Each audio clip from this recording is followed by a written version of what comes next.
Recharge എന്നാൽ എന്താണ്? ഒരു പോളിസി എടുക്കുക. ഇപ്പോൾ നിലവിലെ ഇന്ത്യയിലെ പല പ്രൈവറ്റ് കമ്പനികളുടെ പോളിസി എടുത്ത് കഴിഞ്ഞാൽ കാണാൻ പറ്റുന്നൊരു കാര്യമാണ് റീചാർജ്, അല്ലെങ്കിൽ റീഇൻസ്റ്റേഷൻ, റീസ്റ്റോർ, ഇങ്ങനെ പറഞ്ഞ പല വേർഡിങ്സാണ്. പല കമ്പനികളും പല വേർഡ്സാണ് ഉപയോഗിക്കുന്നത്.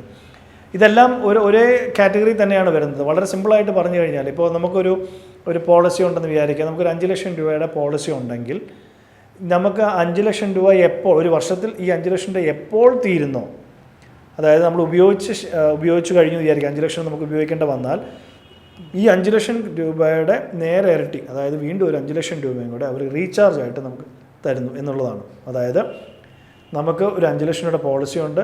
ആ പോളിസി നമ്മൾ അഡ്മിറ്റായി നമ്മുടെ മുഴുവൻ പൈസയും തീർന്നു. ആ തീർന്ന സമയത്ത് വീണ്ടും ഒരു 5 ലക്ഷം രൂപയുടെ കമ്പനിയുടെ ഭാഗത്തു നിന്ന് ഫ്രീ ആയിട്ട് നമുക്ക് തരുന്നു. അതിന് അഡീഷണൽ പ്രീമിയം നമ്മൾ അടയ്ക്കേണ്ട കാര്യമില്ല.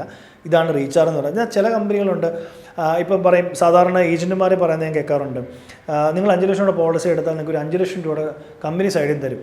സത്യമാണ്, അവർ പറയുന്ന കാര്യമാണ്. പക്ഷേ അതിനകത്ത് പല കണ്ടീഷൻ, ഇപ്പോൾ ചില കണ്ടീഷനാണ്. അതായത് complete exhaustion of sum assured എന്ന് പറയും. അതായത് 5 ലക്ഷം രൂപ മൊത്തമായി തീർന്നാൽ മാത്രമേ തരത്തുള്ളൂ.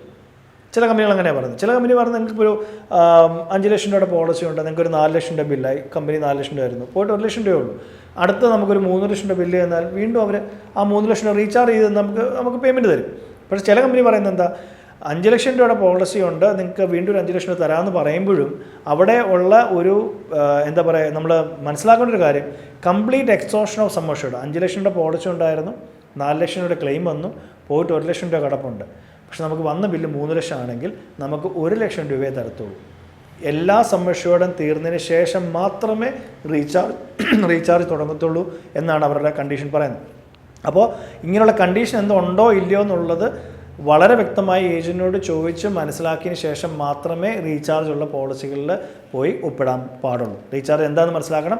അതിൽ പുറമെ ഇപ്പോൾ നിലവിൽ വന്നേക്കുന്ന റീചാർജ് അൺലിമിറ്റഡ് റീചാർജ് എന്ന് പറഞ്ഞാൽ നമുക്കൊരിപ്പോൾ ഫോർ എക്സാമ്പിൾ 10 ലക്ഷം രൂപയുടെ പോളിസി ഉണ്ട്. ആ 10 ലക്ഷം രൂപ കഴിഞ്ഞാൽ ഒരു 10 ലക്ഷം രൂപയുടെ കമ്പനി തരും. ആ 10 തീർന്നാൽ വീണ്ടും 10 തരും. ആ 10 തീർന്നാൽ വീണ്ടും 10 തരും. അങ്ങനെ അൺലിമിറ്റഡ് ടൈംസ് നമുക്ക് 10ൻ്റെ 10 എടുത്തെങ്കിൽ 10ൻ്റെ മൾട്ടിപ്പിൾസിൽ നമുക്ക് ക്ലെയിം ചെയ്യാം. ക്ലിയർ ആവുന്നുണ്ട്. അപ്പം നമുക്ക് ഇപ്പോൾ എനിക്കിപ്പോൾ ഒരു 10 ലക്ഷം രൂപയുടെ ആവശ്യം വന്നു, 10 ലക്ഷം രൂപ കിട്ടി. അടുത്തത് എൻ്റെ വീട്ടിൽ വേറൊരാൾക്കായിരിക്കും, അവർക്കും ആ 10 ലക്ഷം രൂപ കിട്ടും. അങ്ങനെ 10ൻ്റെ മൾട്ടിപ്പിൾസ്. പക്ഷേ ഇതിനകത്ത് ചിന്തിക്കേണ്ട ഒരു കാര്യം, നമുക്കിപ്പോൾ ഒരു സിംഗിൾ ബില്ല് 11 ലക്ഷം രൂപ വന്നെന്ന് വിചാരിക്കും.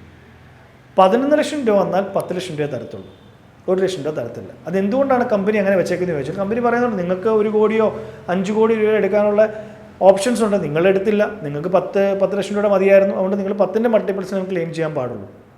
അപ്പോൾ നമുക്ക് കവറേജ് എത്ര വേണമെന്നുള്ളത് നമ്മൾ ആലോചിച്ച് തീരുമാനിക്കേണ്ട കാര്യമാണ്. എത്ര രൂപയുടെ കവറേജ് എടുത്താലും അത് അൺലിമിറ്റഡ് ടൈംസ് നമുക്ക് ഈ പറയുന്ന പോലെ ക്ലെയിം ചെയ്യാനായിട്ട് സാധിക്കും. വളരെ വളരെ നല്ലൊരു ഓപ്ഷനാണ് കമ്പനികൾ കൊണ്ടുവരുന്നത്. അൺലിമിറ്റഡ് റീചാർജുള്ള അല്ലെങ്കിൽ റീസ്റ്റോറേഷനുള്ള പോളിസികൾ ഇന്ന് നിലവിലുണ്ട്.